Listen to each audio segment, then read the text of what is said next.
After 3 long, crowdless years, the pride and joy of competitive Siege, the Six Invitational, has returned in earnest.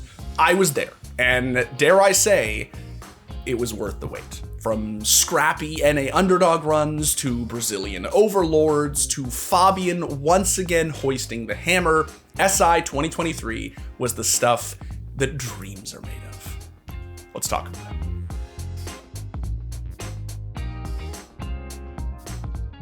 Before we do talk about it, I just want to very quickly say that we have merch. Head to shop.thescore.com, head over to the esports collection, and check out our hoodies and t-shirts in a bunch of cool different colorways. Okay, there's a lot to talk about, so let's dive into it. This past weekend, the Six Invitational returned to Montreal, Canada, and opened up its doors to the adoring public for the first time in 3 years. And in that time, a lot has happened with Siege, most of which isn't great. Despite being regarded as a tier 1 esport immediately following the last Invitational, a chaos of circumstances came together to just absolutely obliterate any semblance of steam Siege was picking up. COVID, everything moving online, the game being in an awful state balance and infrastructure-wise, Valorante coming out, poor viewership, declining player numbers, orgs leaving, etc. Man, it just really hurts to say it all out loud like that, eh?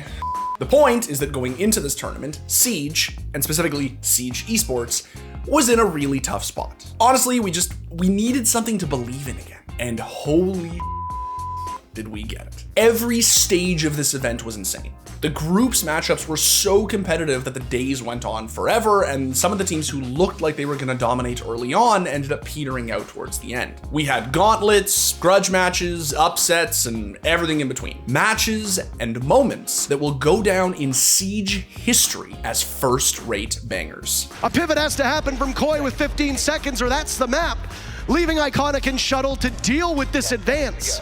Diffuser in the hands of Leon Gids. Shuttle playing this small angle. He needs to pop up. Iconic softened up. Shuttle will need to clutch. He's flattened 2 of them, and he gets all of them. They're not moving in. He sees the shoulder of 1. It's a post plant. Caught by the Oryx. 1v1. Leon Gids to save his team. But Astralis accomplish it. They get it done at the final moment. Homie, that entire Astralis versus Koi series was just shit. Anyway, aside from Astralis's insane Cinderella run, we had OXG's long-awaited glow-up, W7M channeling their inner 2020 nip, and the triumphant return of Siege's one true God Emperor. I haven't shut it up you once in my entire 6 months here, but what the are we doing? We're timid, we're not talking, we're shouting over each other. Wake up! Is this how we want to go out of the tournament? We've shown everyone here that we were the best team in this tournament in group stages. Do it! You guys got this! Communication and coordination! We're one by one dying everywhere! Time to wake up! After that speech, G2 went on to win 15 of their next 17 maps, and indeed, the entire tournament. Z rushing in, G2 looking to accomplish this, 1 kill away, and it's Volps to die. A new generation pick up where legends left off. So yeah, Fabian. 6 months ago, this dude was an analyst on the EUL desk. Now he's hoisting his 3rd hammer with G2, the very org on which he cemented his legacy. Anime shit, bro. He'll lift the hammer again. Fabian plus G2.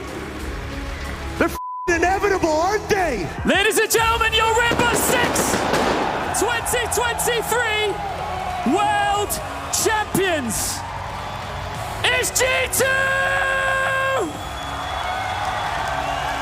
If there was ever a story that could awaken Siege Esports from its slumber, it's this one. It doesn't matter what region you hail from. There is something that every Siege fan can appreciate about Fabian clawing his way back to the top and proving that he is, undoubtedly, the GOAT. It's not for me anymore.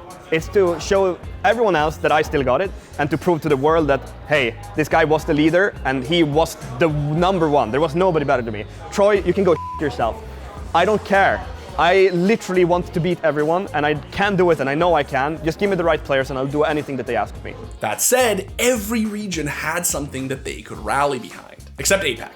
You guys had a bit of a rough one next year. But yeah, I don't think it's a coincidence that the final 3 rosters each hailed from one of Siege's 3 major regions. The competition was very stiff, and it will undeniably be an SI to remember. Speaking of remembrance, I do just want to take a beat and try to convey just how special it felt to be back at SI. I think I speak for the entire community when I say that it felt like a reunion of sorts. Seeing all the competitors, creators, and random everyday fans after all that time away ended up being cathartic in ways that I really didn't anticipate. I don't know what the future holds for competitive Siege. What I do know is that amidst all of the turmoil and uncertainty created by an influx of orgs leaving came one of the sickest and most organically engaging events in the history of the game. I know it's anecdotal, but I saw a bunch of the same sheepish, excited little 16-year-olds walking around this event that I did back in 2020. That means that 3 years of down in the doldrums Siege wasn't enough to deter them.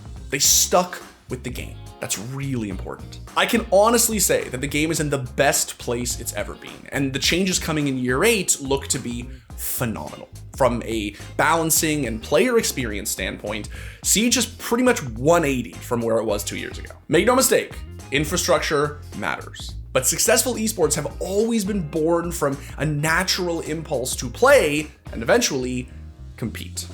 As long as people want to play, and again, Siege is in a great place right now, they'll want to watch others play and indeed grind. Anyway, that's all I have for you today. Thank you to everyone who came up to us at the event and said hi. It meant the world to me. I was very happy to make new friends, see old ones, met people in person that I'd never met before. Just an all-around incredible and heartfelt weekend for Siege.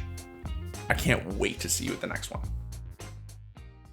I was standing outside the media lounge waiting for Bolo. So he's standing there with Pojo Man, who's like his longtime like support. Because they're together, like kids are coming up and they're asking for autographs and they're like, and pictures, and they're taking pictures together. But every once in a while, kids will be like sort of awkwardly trying to be like, just me and Bolo? Like, can we just do one, right? So right before he comes in for the interview, I go up to Bolo. Hey, do you mind if we take a picture? But just me and Pojo? And I make him take a picture of me and Pojo.